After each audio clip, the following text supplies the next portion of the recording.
Welcome to the League of Women Voters of Chicago's Zoning with the Aldermen series of interviews. My name is Deborah Halpern. The League was founded 101 years ago right here in Chicago and is a nonpartisan political organization. We encourage the informed and active participation of citizens in government. We work to increase understanding of major policy issues and influence public policy through education and advocacy. The League is one of hundreds of local leagues all across the country. These interviews with the aldermen are part of our effort to educate people about those who represent us in setting the policies and ordinances that govern us here in Chicago. Today, we are pleased to say our guest is Alderman Brian Hopkins of the 2nd Ward. Welcome, Alderman Hopkins. We really appreciate you taking time to be with us. Thank you, Deborah. Very glad to be here today. Please know that this Zoom session is being recorded, and we will be making this available for viewing on the League website. We'll be sending you and everyone who registered for this program who is not a member of the League a link to the video.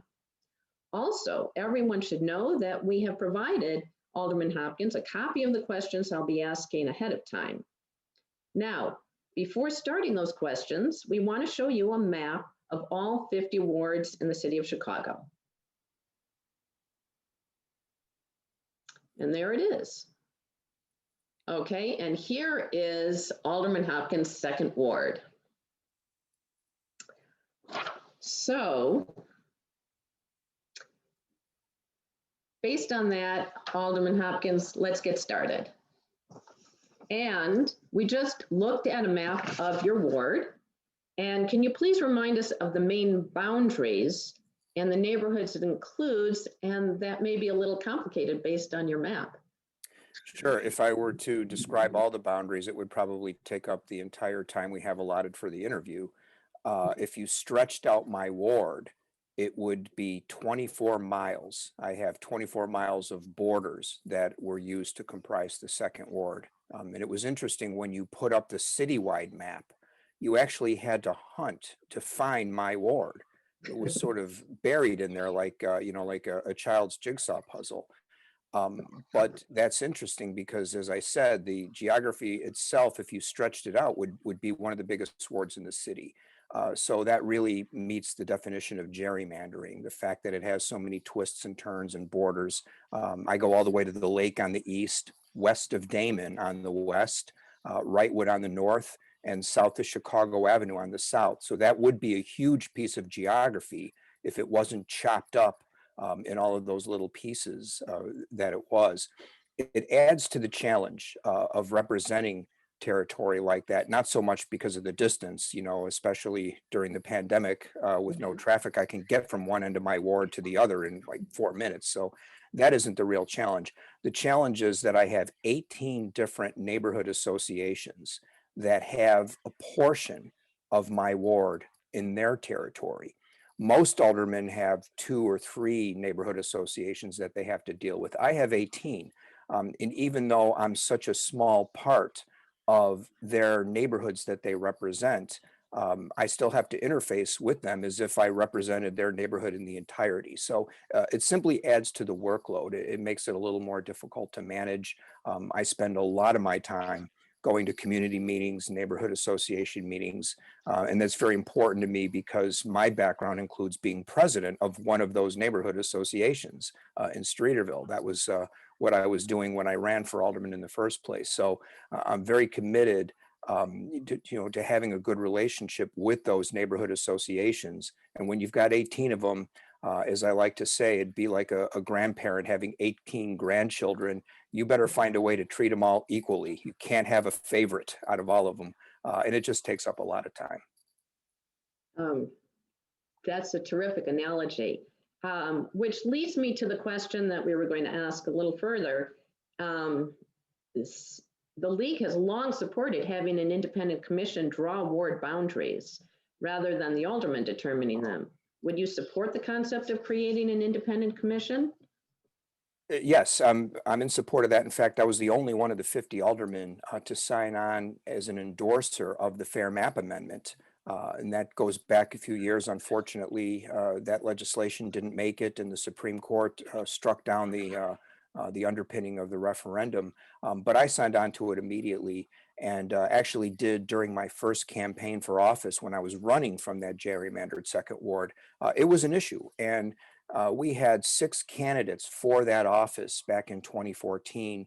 You know, we had our share of disagreements, but the one thing all 6 of us vehemently agreed on was that gerrymandering's time has passed and it's time to reform the way we draw the maps. It was a relevant question to us because the 6 of us were seeking to be the first elected official from that gerrymandered second ward. So everywhere we went, it was a topic of conversation. Every debate we had, it was a topic of conversation. And it got to the point where we would all just sort of look at each other and say, who wants to answer this question? Because even though we're opponents, we all agree on the answer. So instead of answering the same question 6 times, one of us would just say, here's what we believe needs to happen so that a map like this is never drawn again. It offends people. People recognize the shape of it, they look at it, and they know that only a backroom deal could come up with something like that. So it's visible evidence, enduring visible evidence that the process is flawed. And I'll go so far as to say corrupted, because deals are cut and the entire thing happens in the proverbial smoke-filled room, and nothing good comes out of a process like that. So we ran as opponents of the current system, and here we are at the cusp of starting that system again. We're waiting for the census data, which we should have sometime this year. We actually should have it next month, but it's being delayed. And we have to determine what process we're going to use to draw the map. And I hope we've learned our lessons from 10 years ago, and we're not going to embark on the same process that lacks transparency and public input. How do you see that changing for this next time? Well, there's 2 things actually that are significantly different today than they were 10 years ago when we drew the maps. We have a governor who supports an independent map process, and we have a mayor who supports an independent map process. That was not the case 10 years ago. The mayor campaigned on an independent commission, and so did the governor. So those are the 2 people that have the most influence over changing this process. They're also the 2 people that have the most to lose because they would be willingly yielding a significant amount of their power. But it's the right thing to do. And if you have an independent commission that can buffer itself from the political winds and not succumb to the political pressure, I think ultimately we're all better served by that. Society is better served by that. And both the governor and the mayor ran to a certain degree as reformers. And that is a key platform of any reform agenda. When you put aside your personal political interests and act on behalf of the greater good, in my mind, that's the very definition of reform. So I can't think of a more stark example of where it's time to stand up and be counted. Are you a true reformer or are you not? If you're going to land on the space of maintaining the status quo and going back into that smoke-filled room, you will lose the mantle of reform, and you could never make a credible claim that you're a reformer again. So we'll see how this plays out. I put a resolution forward. It's in the Rules Committee right now to call for hearings where we'll bring in experts who have designed and implemented independent map commissions in other jurisdictions. They're working quite well in other states that have adopted them. So we're not reinventing the wheel. We would be doing something that is now proven. The technology that supports it is also something that has increased exponentially in the past 10 years. We are light years farther down the road in terms of the sophistication of GIS systems, map drawing, cartography. All of those things can be done with a click of a mouse. That was unthinkable just a decade ago. So that technology should be introduced to us here in Chicago. And I think once people see what's available and how it works, they're going to demand that our elected officials adopt a new independent system for redistricting. Wow. Well, that sounds very positive. And as I said, the league has been supporting this for a long time, and we will be behind you again on that one. Thank you. That said, your crazy district that you just described, would you say it's primarily residential, commercial, or industrial, or a crazy combination of all? Well, I mentioned the challenge of representing 18 neighborhood associations and the workload, that Mhm. results from having to deal with that. Uh, Now I'll mention the thing that I love best about my ward, and that is the fact that I have all of what you just mentioned. I have, skyscrapers in my ward, and I have small bungalows in my ward. I have everything, everything that Chicago has to offer at some point is found within my ward. So I'm really privileged to represent such a diversity of experience and background. It's really, in many ways, a microcosm of the entire city. And that's one of its unique special characteristics that I just love. I might be downtown on Michigan Avenue one day, the next day, in a small historic area with buildings that survived the Chicago fire in the Old Town Triangle, or out in thriving Wicker Park the next day, or in the Ukrainian Village, which still has the Ukrainian culture very much a part of the fabric of that area. The history of Chicago, the stories of Chicago, they're found in so many places in the Second Ward, and it's just a delight to represent such a community like that. So that's the thing that I like best, and it makes it fun to have the job that I do. You mentioned that you were president of one of the neighborhood associations. Are you still president? No, in fact, I stepped down during my candidacy because at the time, it was SOAR is the name of the organization in Streeterville. And, they are a 501c3, so they had to be careful and make sure that they couldn't be construed as, having the organization be used to endorse a candidacy. So I'd been involved in that organization for many years. It served in just about every capacity. As you know, when you work in a volunteer organization, you have to be a jack of all trades. You've got to do all sorts of things. And I've been president, vice president, treasurer, executive board member, recruiter. I mean, you name it. It just so happened that my turn as president came up at the time I made that decision to run. So I stepped down. I continue to be an active member and a board member emeritus, and it's an organization that I remain very committed to. Well, that brings the next question. Why did you decide to run in 2019? Well, ironically, part of the reason was the map. Streeterville had long been contained in one ward. And when we heard that the remapping process was in play, we went to our current alderman at the time, and we said, look, the only thing we're going to ask is that our neighborhood not be split. Keep us in one ward because we're a rectangle. Basically, Streeterville is the opposite of the Second Ward in terms of the geography of it. It's a perfect rectangle, and it didn't make sense to split it up. So we were given assurance that that would be the case. And we filed a public statement during the process asking for that, and we came away feeling like our voice had been heard. And the night before the map was finalized, we were in fact fully intact in what would have been then the 42nd Ward. The next day, unbeknownst to us, Streeterville was split in half, and a different map was adopted. So we felt betrayed. We felt like we had been misled, and the one thing we asked for was not granted. So we were quite angry. A lawsuit was filed, and we signed on to that lawsuit in support of the plaintiffs. And during the conversation, it was suggested to me that I should run. That wouldn't that be ironic? If I run for this office in this new ward that was created from a very process we opposed, it would sort of be poetic justice. So my campaign started from there, and then eventually took on a life of its own, and here I am all these years later. Wow. Um, how many years have you served now? I was elected in 2015. Got it. And do you currently have any other employment right now?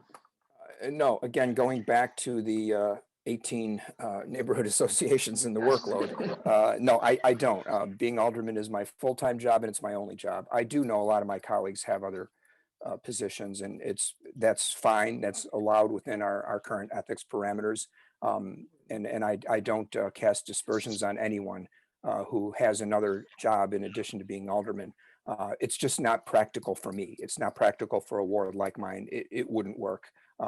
There'd be, too many balls would get dropped if I tried to do too many other things. So I just focus exclusively on being an alderman.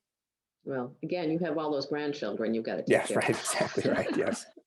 So, based on the diversity of your ward, can you point to any few key issues that really take up most of your time? Yeah, well, the two things that are taking up my time right now, of course, crime and safety. With the increase in carjacking happening in my ward, we're above the number that you've seen citywide. We're almost approaching a 300% increase. We're actually a little bit over that in the 18th district, which is the police district that encompasses my ward.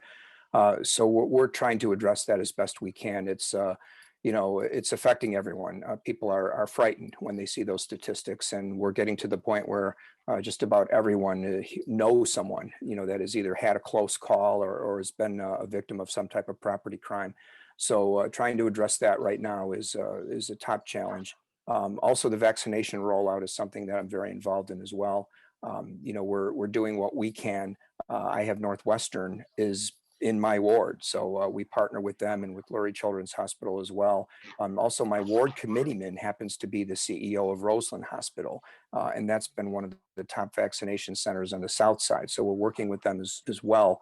We're looking ahead to when we go into phase 1C, which hopefully will be sometime in mid-March. I think we're going to be able to move that date up from the end of March because we're getting an increased vaccination supply right now. So we're trying to prepare for that because when finally, the cork is taken out of the bottle, so to speak, the pent up demand from people who haven't been able to get an appointment up until now or who don't qualify could potentially overwhelm us. So we really need to be able to go from 0 to 60 in a blink of an eye in terms of our infrastructure to get needles in arms. And that's been taking up a lot of my time right now because there's nothing more important. When we look ahead to the possibility of some of the variants that are being reported, it's concerning. It really is a race against time. If we can increase the pace of vaccinations right now, I think we can really get ahead of the potential for a second wave of different coronavirus variants. They're out there. We're seeing what's happened in Europe. It's not a scare tactic. It's something we should be legitimately concerned about. So the fact that we can now possibly dramatically increase the number of vaccinations we give on a daily basis in Chicago, there's really nothing more important. There's no issue on the table that should take precedence over that right now. And that's what I've been working on. That is so true and so wanted by everybody. And speaking on the city council, do you currently serve as chair or vice chair? And what other committees are you currently on? Well, sure. The two big committees that I'm on are the zoning committee and the finance committee. And those are committees that I was not on in my first term. So with a little seniority under my belt, those were my two top requests that I wanted to serve on those two committees. In addition to that, I'm vice chairman of the licensing and permitting committee, it's also a very important committee, especially to me, since we deal with liquor licenses. And anytime there's a problem liquor establishment where there's a license issue that comes up, it's under the jurisdiction of that committee that I'm privileged to serve as vice chair under Chairman Emma Mitz, who is one of the more senior members of the city council. So it's a privilege to work on a team with her. Similar to what you were just saying, would you be willing to allow applicable departments to make decisions on some of the items that now require city ordinances? Such as the parking prohibited designations or residential permit parking zones and so many other things that you all have to work on all the time. Well, right. Currently, we rely on the professionalism of the administrative staff. They actually have a great deal of influence, if not control, over that process. even when it requires an aldermanic signature. We don't process the paperwork. We're the last link in the chain. So people make a lot of fuss about aldermanic authority or aldermanic prerogative, and they think we're out there, micromanaging every minor decision, that's made through the administrative and ministerial function of government. It doesn't work like that. We actually have an overseeing role, which is appropriate because anytime there's a problem, when something goes wrong, when a business is misbehaving in some way or doing something that's annoying the neighbors, they don't call the mid-level bureaucrats somewhere in the bowels of City Hall. They wouldn't know how to get to them. They're not accessible. Sometimes I can't get to them, by the way. The phone system isn't always kept up to date. So trying to find somebody's cell number that you need to talk to can be an act of impossibility. But everybody knows how to reach their alderman. And Mhm. so we're uniquely accountable, and we're the ones who are expected to be able to solve the problem. Well, we can't do that if we don't have the authority. If we're reduced to an advisory role, or if staff is elevated and put in decision-making positions that we can't overrule, that it's just not a workable system, because they'll never have to take those calls that we take from the angry constituents. And by the way, people really perceive aldermen as sort of all powerful. Back when the mayor first got elected and she said she was going to take away aldermanic authority, the word that was typically thrown around was fiefdom. We're going to take away those aldermanic fiefdoms. And, Mhm. and I would listen to that and be like, fiefdom? What? I mean, it's like I'm sitting on a throne somewhere, passing judgment over all the, ideas that come before me. It's just utter nonsense. It doesn't work Oh, that it way. is. And we have a rather delicate balance of power, and it's a zero-sum game. Any type of power or authority that you take away from me as an elected official, it goes to someone else. It doesn't disappear. It Mhm. winds up in someone else's desk, and chances are that person is not accountable to you. That person would not be on a forum like this answering questions like the one that you're asking me now. So I opposed that idea from the outset, that eroding aldermanic authority under the guise of taking away their fiefdoms. It was just a bad idea, and the justification for it, in my mind, was largely contrived. The system doesn't work that way.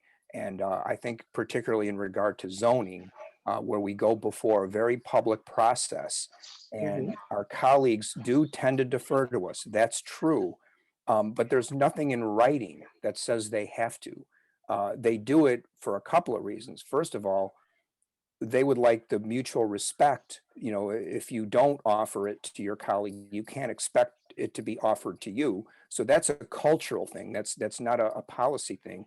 And secondly, any zoning decision that I make, I spend hours and hours preparing, researching, studying, looking at it. And I make quite a bit of them in my ward. So my colleagues know that. And when it comes before a committee and there's testimony, and I talk about all that research and all that work that went into a decision, either to support or oppose, they probably looked at, if anything, they looked at the agenda and read 3 or 4 paragraphs about the question. So of course they're going to defer to me. They know it's in my ward. They know I know the area better than they do.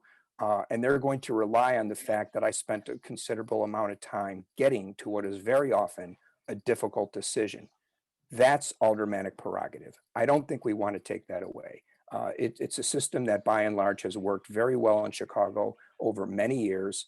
And I think it's appropriate to continue. There's always room for improvement. Any type of Mhm. systemic reforms that bring efficiency to a process or can speed it up, or open up new avenues for public participation, all that's fine, all that's appropriate. And we do that. We look at that.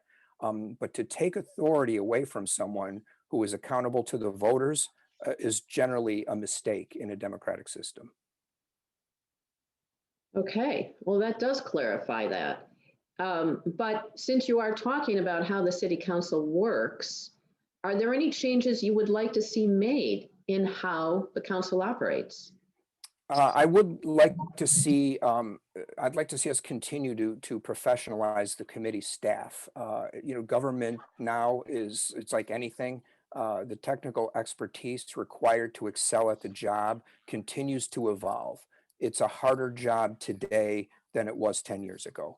You need people with backgrounds and expertise and degrees in certain fields.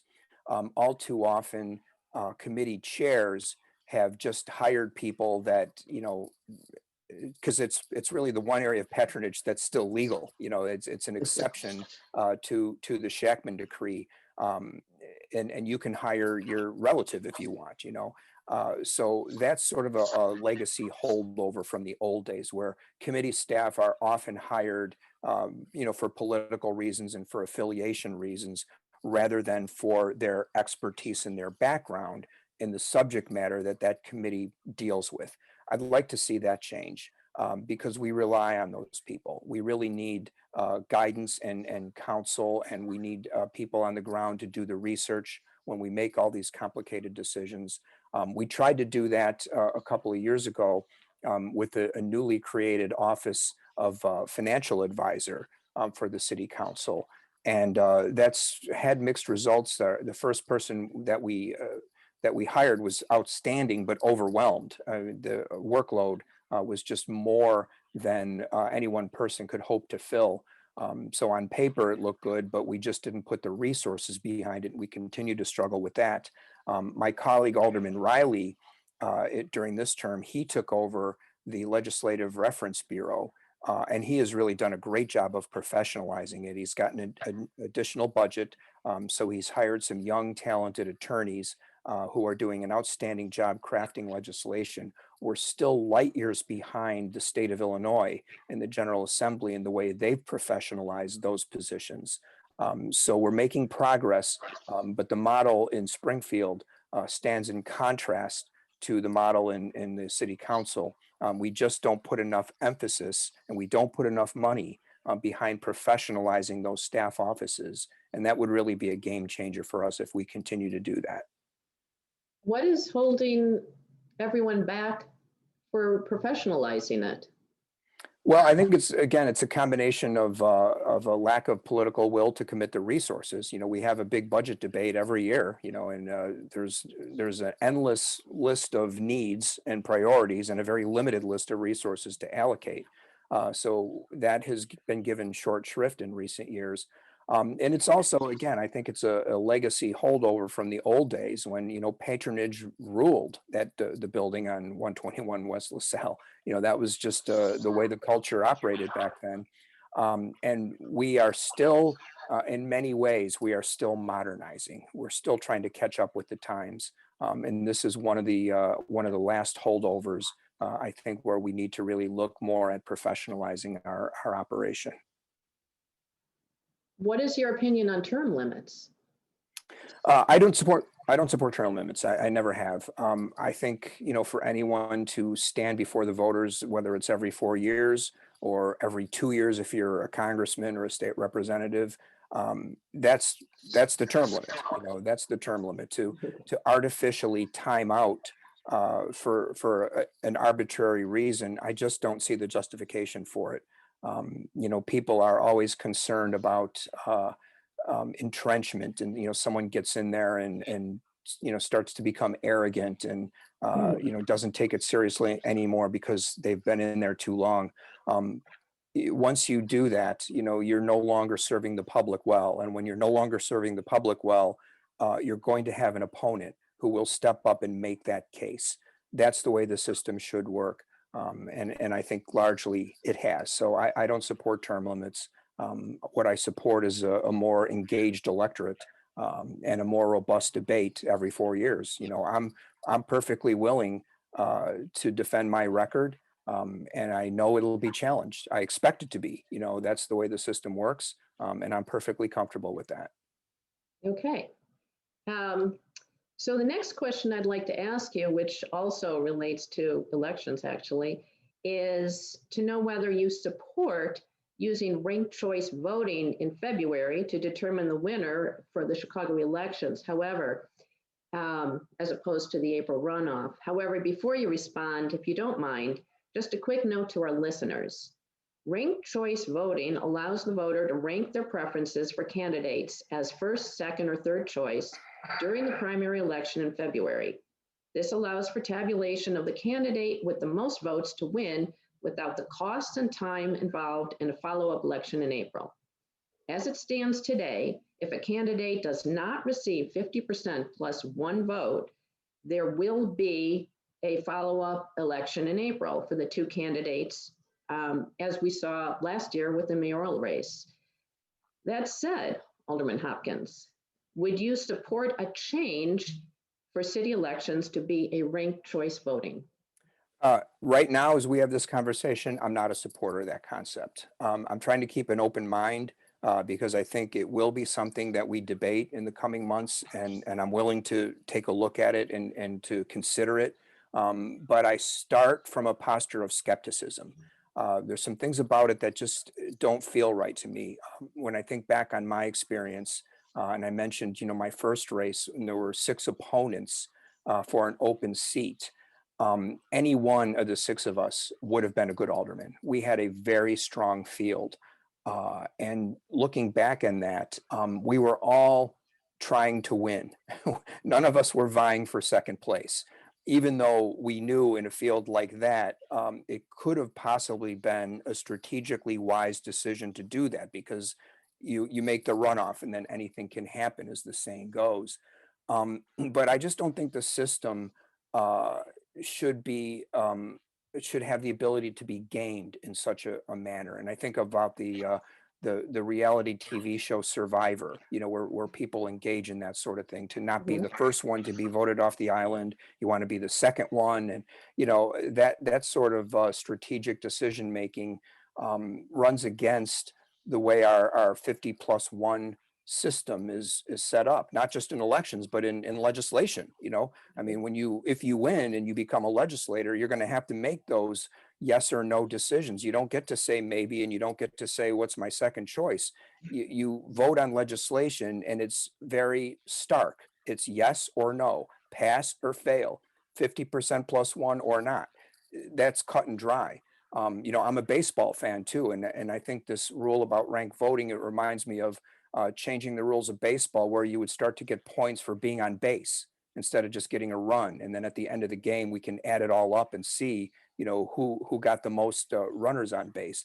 There's just something about it that it just doesn't feel right to me. And I think it's seeking to solve a problem that isn't necessarily there. The strongest candidate really should win the race.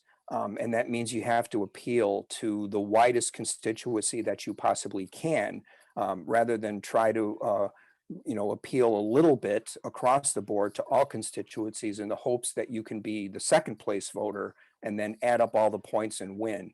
I'm just skeptical that this is the right thing to do. Well, I thank you for that. There's so many different opinions on that, but that's very helpful. And you brought it up, so you're a North Sider. Cubs or Sox? I'm a Sox fan all the way. But I grew up in a baseball family, and I was one of those rare Southsiders. I'm originally from McKinley Park, and I could see the fireworks from Comiskey in my backyard at the time. But my grandfather, my uncle, my father were such big baseball fans. We would go to a couple of games a year at Wrigley. And I was always told, like, these are our distant cousins. This is not our team, but we're polite. We go and we politely cheer for the Cubs. We kind of wish them well because they're from our city. So I was not indoctrinated with the strange Cubs hatred that seems to prevail on so many of my fellow Sox fans. And now that I represent the North Side, I wind up going to more games at Wrigley Field than I do Sox games anyway. Well, we certainly hope that we can go to baseball games this summer. I think it's going to happen. I really do, especially as we understand more about the transmission of this disease and recognize that outdoors the transmission risk is much lower, especially on a day when there's any kind of breeze at all. You could fill up Wrigley Field at half capacity and probably not risk a single case of COVID being transmitted if there's any wind at all. And talk to the pitchers and they'll tell you there's never a day when there's no wind at Wrigley Field. So I think we are going to start easing our way back into some outdoor activities. That is a very exciting thought. So as we're starting to wrap this up, if the league wanted to support one of your key initiatives, what would that be and how can we help you? Oh, absolutely, redistricting reform. The time has come. As I said, I've got a resolution. It's stalled in the Rules Committee. I've talked to the chairman of Rules. She has agreed to have a hearing, but she hasn't given me a date yet. I'd like to see that happen in March would be good. We typically get the census data that we need to draw a new map around the end of March. As I said, the federal government is telling us there's going to be substantial delays on that. It's really going to hurt the process. But the advantage of those delays that we are going to incur in getting the data is it gives us time to craft a new system. So we can't draw the map until we get the data, but we can't start the process until we have a system. And now is the time. It's a rare window of opportunity, and it only comes every 10 years. So if we're going to do it, it's going to happen now. And I need all the help I can get. Some of my colleagues have already had a press conference. In fact, the day I filed my resolution, they had a press conference to announce their opposition to my plan. And the media called me for comment, and I said, what plan? I said, I didn't put forth a plan. I put forth a resolution calling for us to study the various plans that are out there and pick one, and they're going to oppose even that conversation. So we have an uphill battle here, and I need all the help I can get. I would very much appreciate the support of this organization with your history, your credibility, and your years and years of involvement in nonpartisan electoral reform. It would really help lend some support to the effort right now if you would be willing to sign on. Oh, we are. My question then is specifically, is it best for us to reach out to aldermen across the city, city officials? How best do you see the league being able to serve this issue? Sure. I think two things. Take a look, and you can work through my office for some of the research that's already been done. Take a look at some of those successful models that have been implemented in other jurisdictions. I know the League of Women Voters has a national network. You guys have, chapters all over. Look to see what some of the other jurisdictions have done that has worked well, so we can shine a light on some of the best practices. And then locally, have each of your members contact the aldermen in the wards they live in and let them know what the expectations are here, that this is a public process and the public is already engaged in it. And we'd like to see some movement on that. And my resolution, as I said, it's currently in the Rules Committee. And I hope we're going to have a hearing on it in the very near future. And we're all members of the Rules Committee. That's committee of the whole. So everyone's going to have a say on it. And it would be good to have your membership contact their alderman individually and let them know your thoughts at the outset. All right, then we'd like to end with a question. What are your priorities to accomplish in the current term ending in 2023? Well, as I mentioned earlier, that I do represent part of Michigan Avenue. So the downtown recovery is essential, and it's not a foregone conclusion. As this pandemic starts to wind down and we're really seeing those encouraging numbers, again, the variants are a wild card. We don't know what's going to happen. But right now, it looks like we're in the final phases of this pandemic. And at some point, we're going to see a return to retail shopping, and the tax base that largely funds the entire city has just been decimated. And that downtown business core that provides so much of the revenue that we rely on, it needs to be revitalized. It needs to be repaired, from not just from the pandemic, but from the devastating effects of the civil unrest and the looting that we saw in 2020. We still haven't fully recovered from that. So that is a top priority for this year. I'd like to get the stores, some of them actually still have boarded up windows, believe it or not. I'd like to get the downtown business core to return to some semblance of normalcy. Everyone talks about the 1918 flu pandemic, and when that finally ended, it sparked the Roaring Twenties. That there was just this massive sense of relief that people were so grateful to get through that horrible experience and to be alive. The survivors just had this pent up need to celebrate in a way.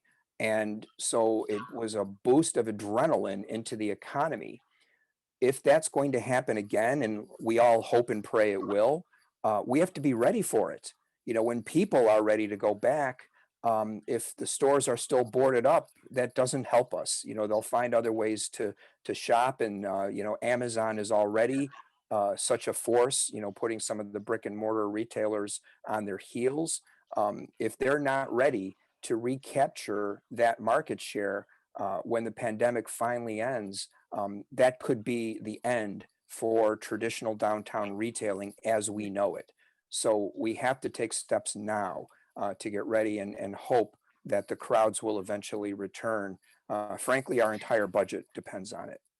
Mhm. Well, I cannot thank you enough. And we really appreciate your time and your thoughts and your ideas. We will be following up with that.